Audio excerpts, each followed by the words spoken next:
Hello?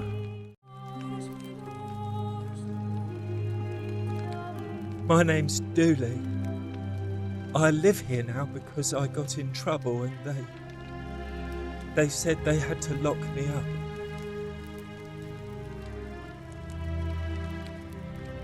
I don't know. I don't remember things so good. I think it's just because I was looking for treasure.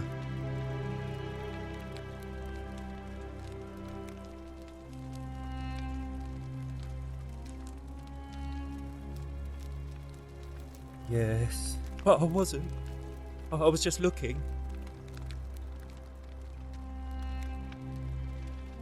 They said I did it more than once, but I can't remember things so good. Then they called me mean names. They called me a liar, Billy.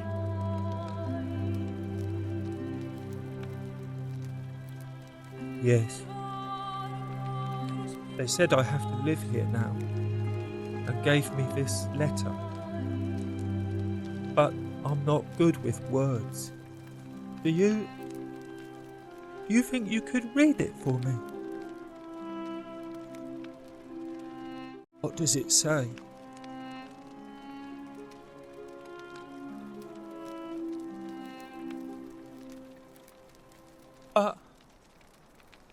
My treasure.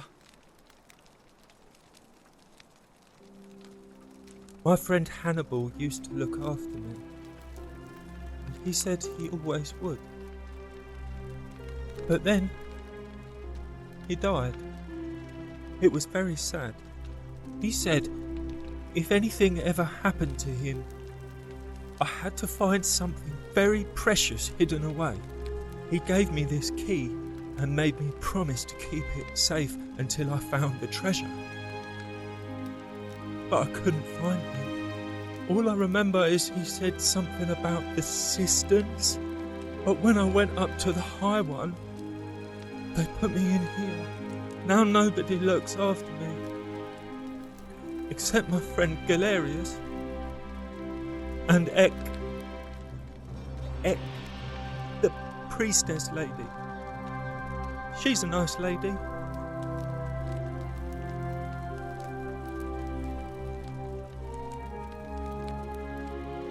Hannibal said I shouldn't give it to anyone I didn't trust. But maybe you could help me get out of here. Then I would trust you a lot.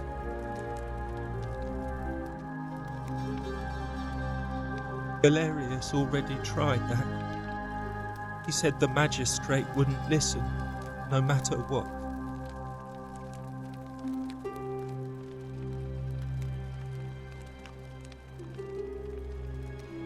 What about the rules?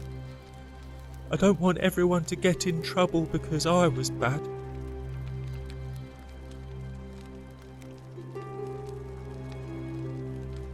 Like Galerius? He's nice. I like Galerius. He made me a doll and everything. If you help make him magistrate, he can get me out of here and I can give you the key to my treasure. Hannibal said it was in the cisterns.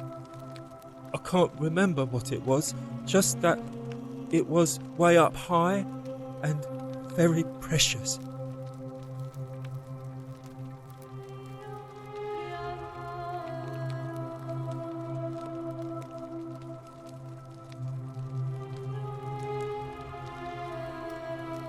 Gold? You mean treasure?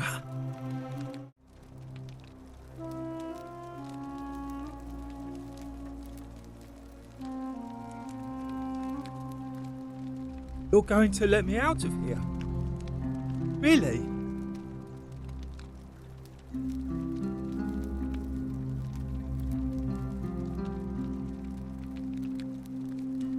Oh. Please. I hate it here.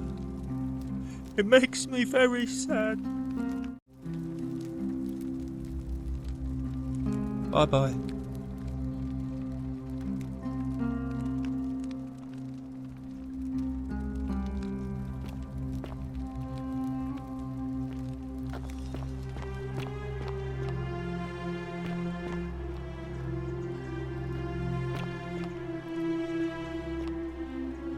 Help!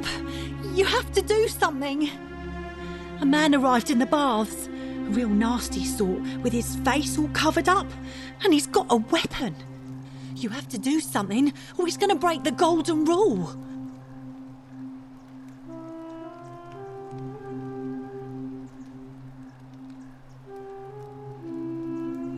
Are you serious? This is an emergency. Are you going to help or not? Thank you. He's still in there, somewhere. I have to hide. Find me in this empty shrine when it's over.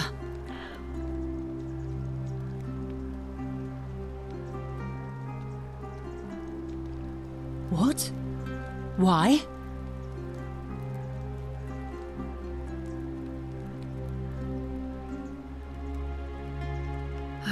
All right, fine. Come and find me in my bakery instead. Please be careful.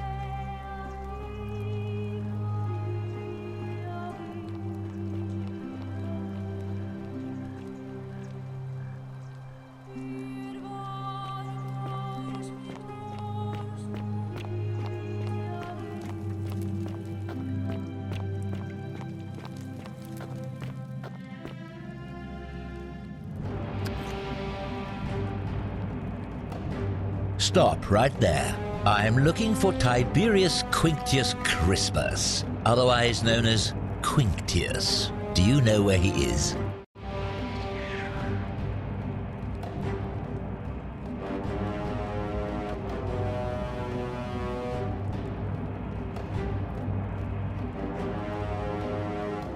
Thank you. For your service to the Empire, I'll let you live for now. But you'd best make sure our paths don't cross again.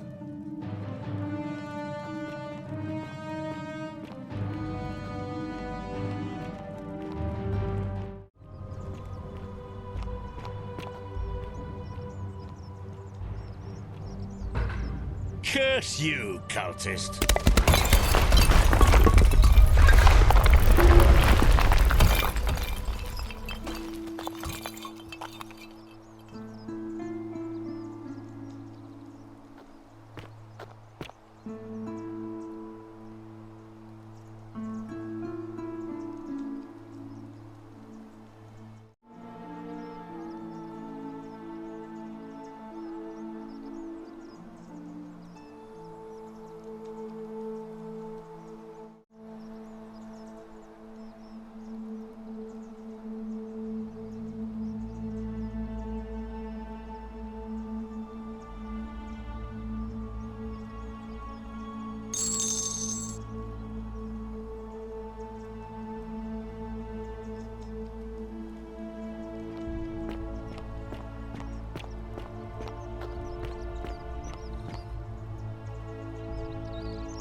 You there! I'm sorry to trouble you, but I couldn't help but notice that fine bow you're carrying. No idea how you managed to get your hands on it, especially in the light of our dear old magistrate's ban, but I'm impressed. And before you ask, no, I wouldn't dream of trying to buy it from you. I have no use for a wooden bow myself. But I would like to propose a joint business venture of sorts. Tell me, do you have any idea how people here end up as golden statues?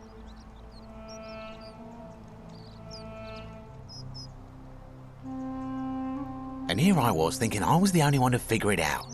In any case, supposedly 1 or 2 of those arrows is enough to turn a full-grown man into gold.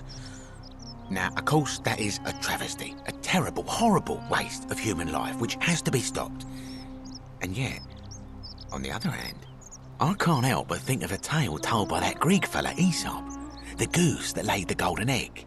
With the ability to transmute organic matter into gold, one could create infinite wealth.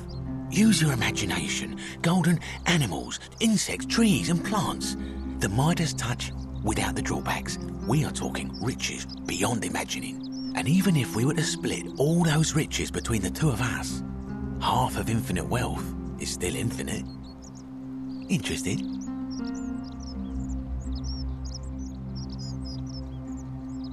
Look, I might have skimmed over that one, but don't be so pedantic. Are you interested or not?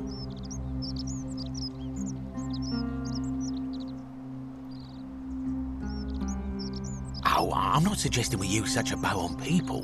There's no profit in breaking the golden rule.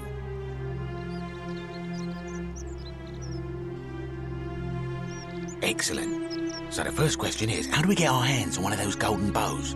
Now, I have a plan, but first, tell me, are you familiar with the story of the goddess Diana?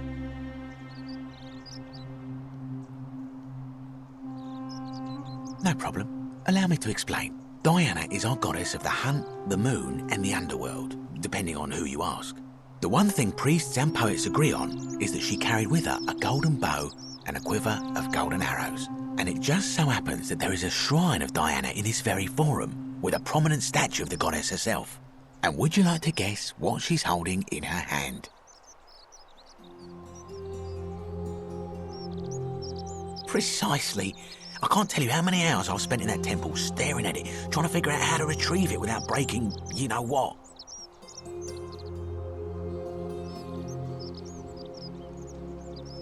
Oh, gods no! If you tried that, we'd all be dead within moments, I'm sure. No, here's what I propose. You give your bow to me, I cover it in a thin layer of gold leaf, and we create a replica of a golden bow. Then you enter the shrine, extinguish the braziers, and under cover of darkness, swap out the fake for the original. It's not theft exactly, it's more of a trade. But make no mistake, this is a dangerous path, and there's no way of knowing where it will lead. But in my experience, all the best adventures begin with a risky first step. Now, you must have questions. Ask away.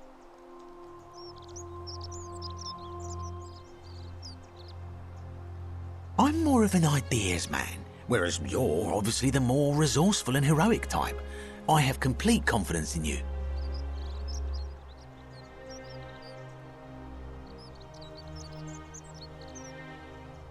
When Prometheus stole fire from the gods and became a hero to all mankind, do you think he was worried about the danger?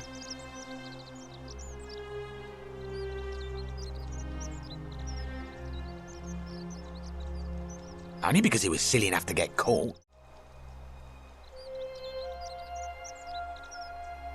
So, are you in, partner?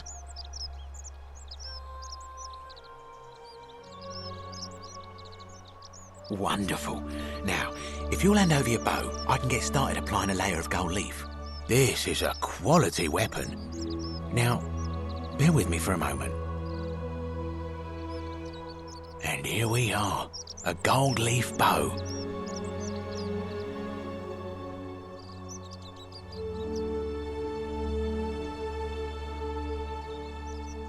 Now I've gone and unlocked the Shrine of Diana for you, so as quick as you can, head on inside. It's just at the end of the street on the left. May the gods not watch over you.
Is that you, partner?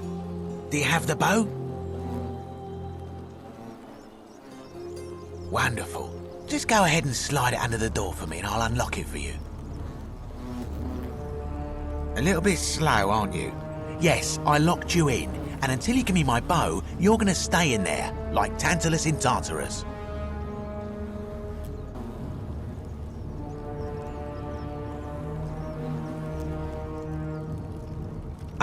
No, technically, I never said that. I said, if we were to split all those riches between the two of us, infinite wealth is still infinite. It's hardly my fault if you can't tell the difference between a hypothetical and a promise, now is it? Oh, I do love a good loophole.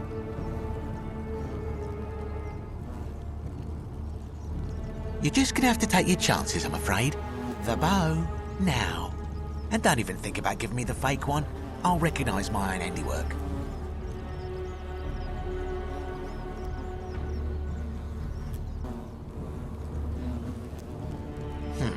I would reconsider my position quickly if I were you.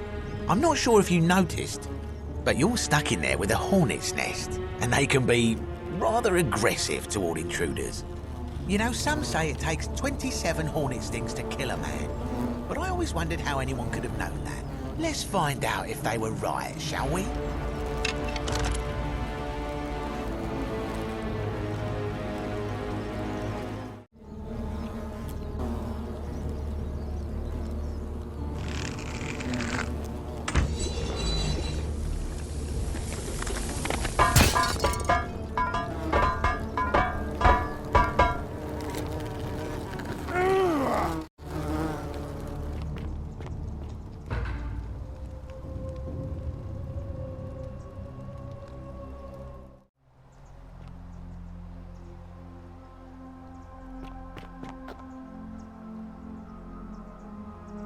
My beloved Galatea, I write this so that one day, when we're finally together, you will understand what I've done and why I had to do it.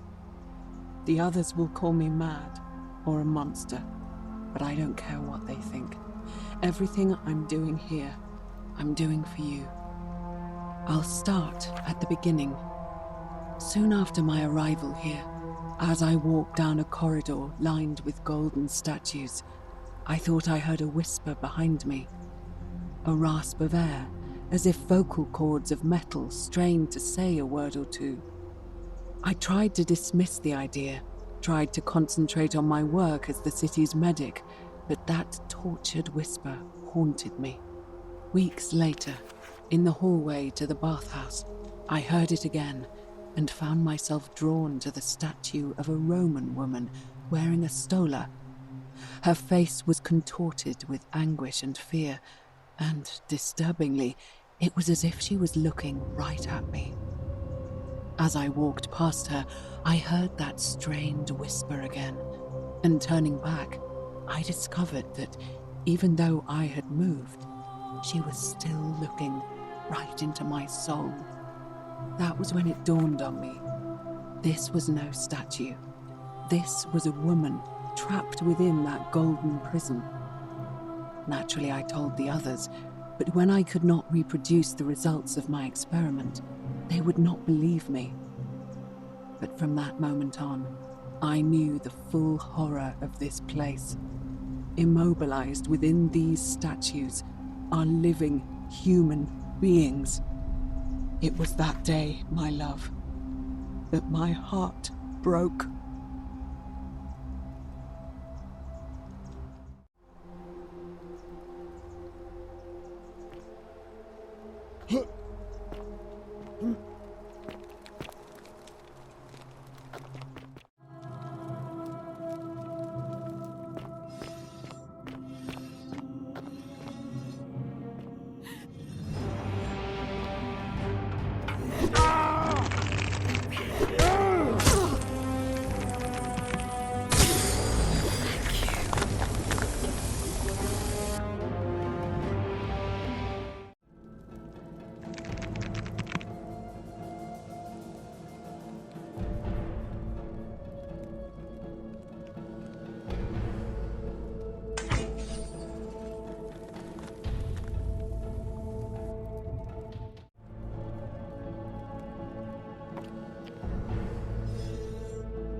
You're not supposed to be here.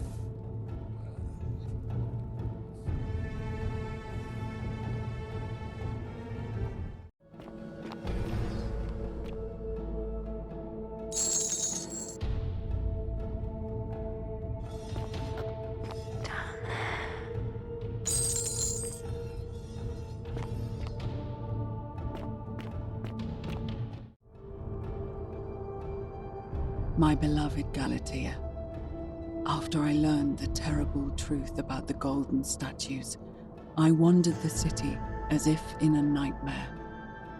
What must life be like for these poor souls, entombed in gold, but kept alive somehow? Trapped in their own personal Tartarus, consigned to eternal torment, too horrific for any sane mind to comprehend. I tried to offer them what small mercies I could. I began to talk to them, to keep them company. I'd imagine backstories for them, give them names, and tell them of the world, of the histories and stories I'd learned as a child. As the others became more concerned by my charity, I sought solitude from them, preferring the company of my tormented charges. Discovering a way into the abandoned palace, I began to spend my days walking its halls and sharing with its occupants ancient tales, my mind turning to those of Apollo and Daphne, Perseus and Medusa, and Pygmalion and Galatea. Pygmalion, the sculptor who fell in love with a beautiful statue, and who, praying to Aphrodite for aid, discovered that his beloved Galatea had come to life. It was then that I heard you whisper to me, Galatea. Forgive me. I know that is not your real name, just one I have borrowed from a story. But when I turned to look at you, I saw the most exquisitely beautiful woman I have ever known. Your face, forever frozen in a look of haunting sadness. Our meeting gave me new purpose, to free you from your golden prison, so that I might one day hear you speak, not just whisper, your true name to me. So I gathered tools for the long and difficult task ahead, barred the doors to this place, and set to work.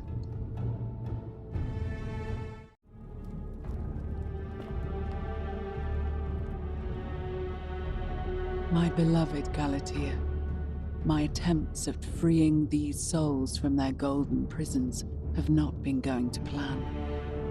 My first charge was a Greek woman who I called Iodame after the Athenian turned to stone by Medusa. Drilling through the gold that encased her, I was vindicated by the discovery that beneath half an inch of gold, which is so rigid it must be some kind of alloy, was living flesh. Unfortunately, this golden alloy seems to have fused with her skin, so removing it exposed the sinew and muscle beneath and appeared to cause her great pain. At first, I braced myself, expecting that inflicting such pain would break the golden rule, and yet, somehow, it did not. It seems whichever god is responsible for imprisoning these poor souls does not care about their suffering at all. They are forsaken. Undeterred, I pressed on, working late into the night, attempting to remove the golden layer that encased her as delicately as I could. Eventually, I was able to free most of her body, but when I released her from her restraints, her first act was to lunge for my throat, clawing at me with all her strength and those sharp metal talons. This was my thanks for trying to save her. Whatever possessed Iodame to attack, she was clearly not a suitable subject for my experiment, and I was forced to lock her inside an isolated wing of the palace and bar the door. As I continued working on others, I could hear her flailing and launching herself at the other side endlessly. Regrettably, my other experiments bore similar results, and after relocating a few times, most of the palace is now too dangerous to work in. Still, as much as my heart aches to know that you're suffering, I cannot risk attempting to ungild you yet. Not until I have perfected a method that will bring you back to me, whole in both mind and body, and ensuring your humanity is preserved. I promise you this. One day we will be together, even if I have to free every last statue in this god's forsaken place.